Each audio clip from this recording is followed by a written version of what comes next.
Dear students, आज की class में हम लोग डिस्कस करने जा रहे हैं कॉम्बिनेशन। जो हमारा एक्सरसाइज है 7.4 की बात कर रहे हैं। कॉम्बिनेशन, इस कॉम्बिनेशन का मतलब होता है सिलेक्शन। हम सेलेक्ट करते हैं यहाँ पर सिलेक्शन, और जहाँ परम्यूटेशन में हम अरेंज करते थे, कॉम्बिनेशन में यहाँ पर हमें सेलेक्ट करना होता है। इसके लिए फॉर्मूला हमारे पास है कि out of and different things R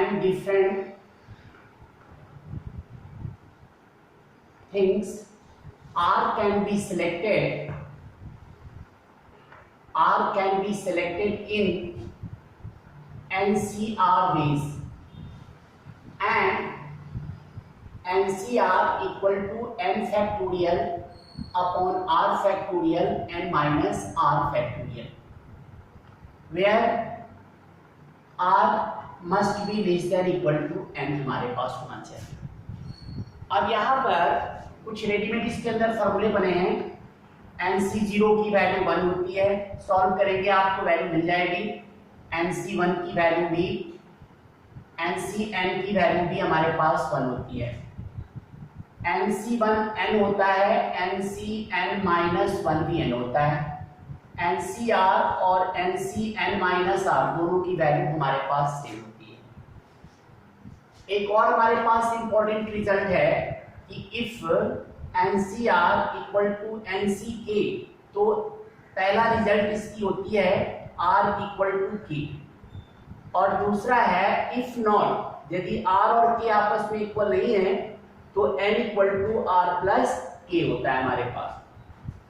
अब इस फॉर्मूले पर आप किसी भी क्वेश्चन को चाहें तो सॉल्व कर सकते हैं। जैसे हमारा फर्स्ट क्वेश्चन है कि NC8 इक्वल टू NC2। अब ध्यान से देखिए, 8 और 2 तो आपस में इक्वल नहीं हो सकता, क्योंकि R not equal to K हमारे पास इस केस में हो रहा है। जब R और K नहीं इक्वल हो तो N इक्वल टू हो गया हमारे पास 8 प्लस 2 इक्वल टू 10 हो गई हमारे पास। अब हमें किसकी वैल्यू निकालनी है? NC2 की वैल्यू निकालनी है। तो n की वैल्यू हम पुट कर दें 10C2, और NCR का हमारा ये फॉर्मूला बन रहा है, तो n की जगह 10 रख रहे हैं। 10 फैक्टोरियल, 2 फैक्टोरियल और 10 minus 2 is 8 factorial. Factorial rule क्या था कि हायर वैल्यू को रिड्यूस करते हैं, तो 10 इंटू 9 इंटू 8 फैक्टोरियल, यहाँ 2 फैक्टोरियल को 2 इंटू 1 और ये 8 फैक्टोरियल। 8 फैक्टोरियल से 8 फैक्टोरियल कैंसिल कर दिया, 2 से 10 5 टाइम्स में ये हमारे पास 45, यही हमारा आंसर हो गया 45। इस तरह हम इस क्वेश्चन को सॉल्व कर सकते हैं। आइए कुछ और क्वेश्चंस को हम लोग देखें यहाँ पर। अब मान लीजिए इस एक्सरसाइज के अंदर एक और क्वेश्चन दिया जाए। क्वेश्चन नंबर 7 देखिए, क्वेश्चन नंबर 7 क्वेश्चन में पूछा जा रहा है, in how many ways can one select a cricket team of 11 from 17 players in which only 5 players can ball. तो यहाँ पे बॉलर, आपके पास बॉलर जो है, बॉलर्स हमारे पास टोटल दिए गए हैं कितने? 5 बॉलर्स हैं टोटल। तो अदर्स कितने हो जाएंगे? क्योंकि टोटल नंबर ऑफ प्लेयर्स आपके पास 17 है, और 17 में 5 बॉलर्स हैं, तो 12 अदर्स प्लेयर्स होंगे। और टीम जो आपको फॉर्म करनी है वो 11 की टीम हमारे पास बनानी है। अब इस टीम में क्या रखा है कि each cricket team of 11 must include exactly 4 bowler. तो आप 4 बॉलर को यदि रखते हैं तो अदर में से 7 प्लेयर को सिलेक्ट करेंगे, तभी तो 11 की टीम बनेगी आपके पास। तो ये सिलेक्शन क्या होगी हमारे पास? 5C4 into 12C7। इसको सिंप्लीफाई कर लेंगे, यही हमारा आंसर हो जाएगा। इसी तरह एक और क्वेश्चन देखिए, 9th क्वेश्चन, क्वेश्चन नंबर 9 देखिए।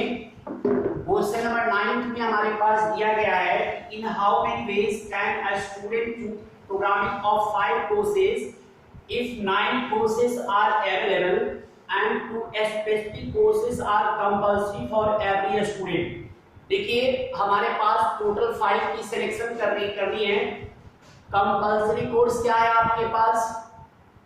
कंपल्सरी कोर्स है अदर्स आपके पास कोर्स है और इसके बाद सिलेक्शन करनी है आपके पास। तो सिलेक्शन टोटल 5 कोर्स की करनी है। 2 कंपल्सन है कोर्स की, तो आपको लेनी ही लेनी है। तो आप सिंपल सी बात है, टोटल आपके पास 9 कोर्सेज है, जिसमें से 2 कोर्स तो करिए आपको रखनी है। तो सिलेक्शन की बात 7 के अंदर से ही होगी आपके पास। अब 5 कोर्सेज के अंदर कंपल्सन 2 कोर्स तो लेनी है, तो अदर 7 में से आप 3 कोर्स सिलेक्ट कीजिएगा, तभी तो टोटल 5 कोर्स आप सिलेक्ट कर सकते हैं। तो 2 कोर्स को इसकी सिलेक्ट करने का 2C2 हो गए और 7 में से 3 कोर्स 7C3 हमारे पास हो गए। तो इस तरह से इसको हम लोग सिंप्लीफाई कर लेंगे, ये हमारा आंसर हो जाएगा, ये हमारा आंसर बन जाएगा। अब इसमें जो है तो सबसे अच्छे और इम्पोर्टेंट टाइप क्वेश्चन जो है उसके हमारे पास एग्जांपल्स के अंदर दिए गए हैं। इस कॉम्बिनेशन चैप्टर से अच्छे क्वेश्चंस बनते हैं, हो सकते हैं क्वेश्चन 6 मार्कर भी हो। अब आप इसमें देखेंगे, क्वेश्चन मैं दिखा रहा हूं, आप इसमें एग्जांपल 21 समझने की कोशिश करेंगे। एग्जांपल 21 में a group consist of 4 girls and 7 boys. अब इस क्वेश्चन को ऐसे सॉल्व करना है आपको। बॉयज आपके पास 4 है, गर्ल्स आपके पास 7 दी गई, सॉरी उल्टा मैंने दे दिया, बॉयज 7 दिया गया है, गर्ल्स हमारे पास 4 दिए गए हैं।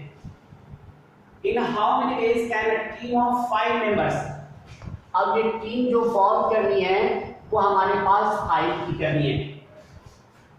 इस क्वेश्चन के अंदर पहला पार्ट है नो गर्ल्स। क्वेश्चन फर्स्ट है नो गर्ल्स का मतलब हुआ एक ही गर्ल, तो 0 गर्ल्स को सिलेक्ट किया।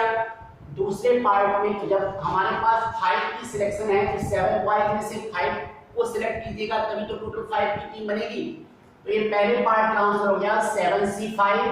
7 में से 5 को सिलेक्ट किया इनटू 4 में से 0 को सॉल्व कर लेंगे, जो भी होगा हमारा आंसर हो गया। ये फर्स्ट पार्ट का आंसर है। सेकंड पार्ट हमसे कह रहा है एटलीस्ट 1 बॉय एंड 1 गर्ल। अब सेकंड पार्ट के लिए क्या करें, कम से कम 1 बॉय और 1 गर्ल होना चाहिए। सेकंड पार्ट की बात कर रहा हूं। इसके अंदर सेकंड पार्ट देखिए के अंदर हम लोग केसेस फॉर्म करेंगे। अब केस जरा देखिएगा, ऐसा दिखानी यही है बॉयज गर्ल्स टीम। अब आपने कहा कंडीशन है एटलीस्ट 1 बॉय। मान लीजिए कि 1 बॉय को रखते हैं तो गर्ल्स हमारे पास 4 हो जाएंगे, क्योंकि टोटल 5 की टीम बननी है। तो ये पहला केस होगा 7C1 इंटू 4C4, सिंप्लीफाई करने आता है केस 1। केस 2 क्या बन सकती है हमारे पास, आपने 2 बॉयज को सिलेक्ट किया तो गर्ल्स 3 होगा, क्योंकि टीम हमारे पास 5 की फॉर्म करनी है। 2 बॉयज तो 3 गर्ल्स, तो इसके लिए बन जाएगा 7C2 इंटू 4C3, सिंप्लीफाई करने आता है।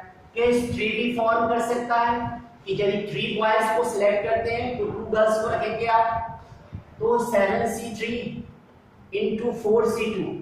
और केस 4 भी फॉर्म कर सकता है हमारे पास कि यदि 4 बॉयज को सिलेक्ट करते हैं तो 1 गर्ल, क्योंकि एटलीस्ट 1 गर्ल भी होना चाहिए। तो 0 गर्ल यहाँ पर नहीं कर सकते। तो ये लास्ट केस बन गया कि यदि 4 गर्ल्स को सिलेक्ट करते हैं तो 4 बॉयज को सिलेक्ट करते हैं तो 1 गर्ल को भी सिलेक्ट करना पड़ेगा। तो ये 7C4 इंटू 4C1, ये 4 केसेस हो गए। इनकी वैल्यू आप निकाल लेंगे और इसको ऐड कर लेंगे, तो इस तरह से हमारे पास टोटल सिलेक्शन फॉर्म कर सकता है। तो इस तरह से आप इस क्वेश्चन को सॉल्व कर सकते हैं, और ये इस टाइप के क्वेश्चन भी एग्जाम के पॉइंट ऑफ व्यू से मतलब इंपॉर्टेंट है। तो आप इस तरह इस चैप्टर को सॉल्व करें और इस आपकी ये चैप्टर कंप्लीट होती है। Thank you.